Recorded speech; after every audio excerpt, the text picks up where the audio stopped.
This is it? Yeah. I'm Lewis, I'm going to be your rehab practitioner today. Yeah. And you're coming to me with a patellar tendinopathy Yeah. in the reactive stage.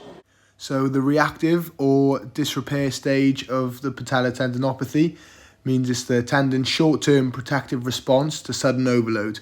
It's known to cause stiffness and slight pain, but nothing that can cause lasting structural damage. So the athlete's tendinopathy is in his right knee, and he is a cheerleader and he attends the gym regularly for cardio and stretching sessions. The injury is aggravated by sitting down for long periods of time and letting the tendon just swell up and go stiff. And it's also aggravated by any running, jumping, landing, just flexion, high load movements. Okay, as you're in the mid stage of your rehab, what we're going to do today is the Spanish squat, which involves a heavy resistance band. It's going to be wrapped around that bar. It's going to be the band just behind, above your knees at the back of your legs, and it's going to involve you squatting down, controlling the motion. It's not a squat where you're really moving forward, you're trusting the band, you're squatting down and controlling yourself back. So I've used the Spanish squat for this exercise because in the mid stage of patellar tendinopathy, it will load the quadriceps and patellar tendon in a controlled, upright and pain modulated way, which allows us to achieve the aim of the session, which is to develop strength and tendon adaptation without putting too much shear stress on the knee. Okay, after explaining everything you're going to do, are you happy to carry on with the exercise? Yeah, happy. So now we're going to get into the demonstration. Getting into the demonstration, we wrapped the resistance band around the rack. We stuck our feet in each side of the band and had the band just below the back of our knees. What we did getting into the form then, said you could always hold onto the rack for some assistance if you needed the support and couldn't do the full squat yourself. What you want to do is push the back of your knees into the band. You don't want to be leaning forward and squatting with your knees tracking over your toes.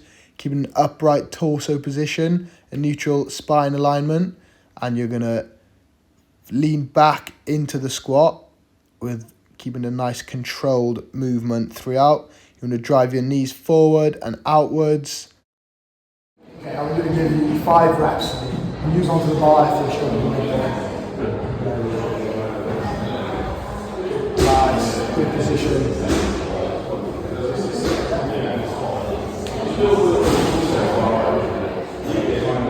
Keep that neutral neck and spine alignment. Drive through the bottom of your heels. Okay, one more round for me. Very good.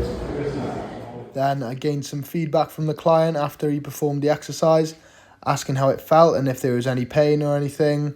And he was all happy with it, no pain, and the exercise felt really good. We then moved on to some progressions for the exercise to make it more difficult. And this one was a pause Spanish squat, which is the exact same movement, however you hold it at the bottom for 3 to 5 seconds. And then some other progressions can include heavy box squats, so setting up a box, having some weight on the barbell, lowering yourself down to the box and exerting your force back up, or a barbell front squat, which is setting up a barbell on your front delts and then lowering yourself down in a squat position. And then finally onto some regressions. This is just a normal bodyweight box squat. You set yourself up a box, so your knees would be parallel to the floor, you lower yourself down onto the box and then drive through your heels back up. Some more regressions can include a wall sit, where you lower yourself onto a wall and hold your position when your knees are parallel with the floor. And then thirdly, a TRX bodyweight squat. So you set up a TRX band, hold onto it to support your body weight, and then lower yourself into that squat position and drive back up.